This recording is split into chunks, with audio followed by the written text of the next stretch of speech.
एक बार ऐसा हुआ कि काफ़िला पूरा ही आ गया, आपने दरवाज़ा खोल दिया, पता था कि घर पे कुछ नहीं है, ना खिलाने के लिए ना पिलाने के लिए, लेकिन घर पे बिठा दिया। कहाँ से खिलाएं, कहाँ से पिलाएं कि घर पे तो कोई खाने के लिए चीज़ मौजूद नहीं। आपने अपने खुद्दाम को मिस्र के अंदर, आपका एक दोस्त था, वहाँ भेजा के जाओ उससे बोलो कि थोड़ी गंदम दे दे ताकि मेहमानों की मैं मेहमान नवाजी कर सकूँ। खुद्दाम वहाँ पर गए तो उसने इनकार कर दिया कि मेरे पास भी मौजूद नहीं है। अब जब वापस आने लगे तो जो खुद्दाम थे उन्होंने कहा कि इब्राहिम अलैहिस्सलाम देखेंगे तो परेशान हो जाएंगे।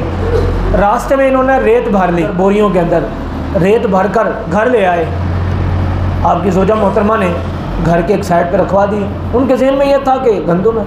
अब थोड़ी देर के बाद उन्होंने बोरी का तोड़े का मुंह खोला तो वाक़यातन उसके अंदर गंदम थी। उन्होंने निकाली, आटा पीसा, मेहमानों को खाना खिला दिया। खाना खिलाया।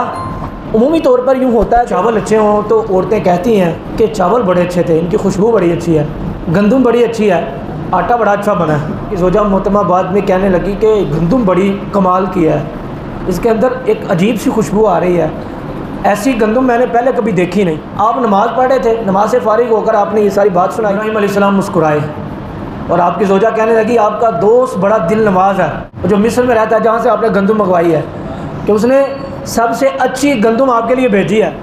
तो आप फरमाने लगे चुप कर जा भलिए, ये मेरे दोस्त ने नहीं भेजी बल्कि वो दोस्त ने भेजी है जो अर्श मुअल्ला का मालिक है, कि जो इन्नल्लाह अला कुल्लि शैइन कदीर की शान रखता है, हर शय पर कादिर है।